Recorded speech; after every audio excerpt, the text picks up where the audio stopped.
you're going to see a guy who will sacrifice himself for this team because he knows when it comes down to it, you're going to do the same for him. Al Pacino on any given Sunday.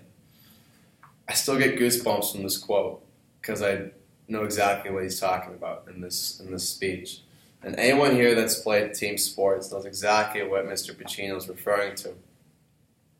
What I want to convince you guys of today is that the team atmosphere that sports provide simply can't be taught in a classroom, and there's so many lifelong lessons that are so valuable through sports. I've played team sports since I was 7 years old. In high school, I played varsity soccer, hockey, and rugby. And the routine was the same, where I'd get off school at 3:30, practice from 4 to 6. And after practice, I'd come home from supper, be really tired, try and do some homework, didn't really come out. And, at ASU, it's kind of the same thing with playing hockey. It's, 5 days a week, sometimes 6, and it's just a constant grind. And there's so many things that I've learned through hockey. I met some great coaches along the way, and there's a quote from Jake Wayne, who works for Livestrong. He says, "In competition, the student can see in real time positive results of following coach's instructions." I can exactly relate to what Mr. Wayne's talking about here. When I had one coach in particular, his name is John Castles. He coached me my senior year of high school at prep hockey, and he was a true inspiration to me. And he was a comedian and so funny, but had such a great knowledge of the game. And he'd give me a lot of these quotes. He'd give me a lot of these quotes such as like, "Hey Val, use your speed during the play," or like, "Hey Val, always remember, tell pretenders to lick a bag." Those are two of his classic quotes that I still laugh at. However, he did have one really important one. And that was that life is not a coronation, but an election. And I really thought about this one as being so important. It's so true that every young man needs to learn about. And it's that if you're not good enough to make a team in sports, you're cut. And you got to really work for it. The guy that's next to you, if you worked harder at tryouts, if he was a better player, he's making it and you're not. And it's the same with life, that you got to work your bag off. Hockey also taught me, accountability. There's so many times in high school and at ASU that I've, turned down a party because I know it's not benefiting my team. I don't want to go out the night before.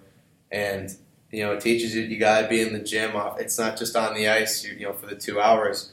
There's that expectation that you got to be off the ice doing your training, make sure your strength's up, your conditioning's up, and that you're ready to play come game time. Those are, again, huge things that you learn through sports. I have actually a really good friend and teammate right now. His name is Austin Ehrlich, and he actually told me a similar story when we spoke about a week ago. And he's a coach named Josh Bergen, who is his coach in juniors. And apparently, according to Austin, he brought the best out of me because he knew what I could do on the ice and knew I had more to give. Again, this is the same with me and John Castles. Castles knew what I had. And he pushed me to a certain level so I could actually play for ASU. And for Austin, he has this really similar story that he has a coach that he still calls from time to time. They still talk about whether it's life, whether it's hockey, like anything.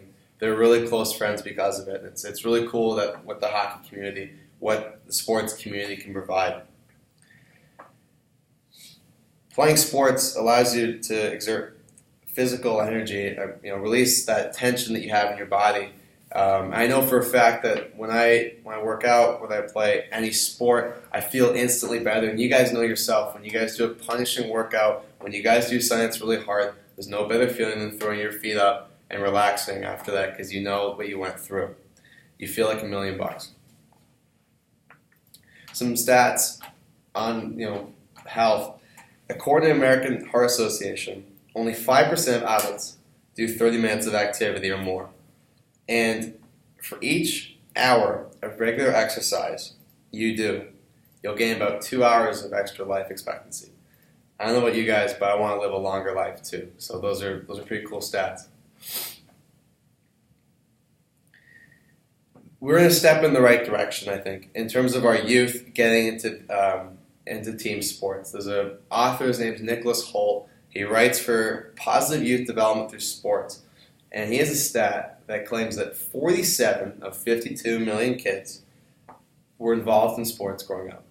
This to me makes me happy because I know that obviously more people than not are getting into this whole team atmosphere. They're meeting a bunch of great people, and they're getting that experience, which has definitely benefited me. Also, sports help keep you sharp mentally.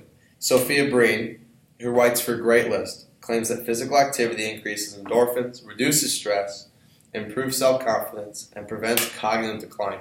Again, all those things are nothing but positive. And for me, it's like a no-brainer. I think that every person should be involved in some kind of team atmosphere. Let me conclude by saying a couple things. I'm not trying to shove sports down your face. I know that we have a lot of different individuals in here who are great at many things, and there's a lot of things in life that you find joy out of, and get you to meet people. And so I don't want to shove it down your face. However, I do know that in my case, sports have been such a big part of my life, and just being in the team atmosphere and learning from the boys, learning from coaches, and learning to have a great work ethic and to be self-disciplined and to being held accountable. These are all such great lessons that I think team sports just deliver. And again, my hope is that you guys have found or find joy in similar activities. Thank you.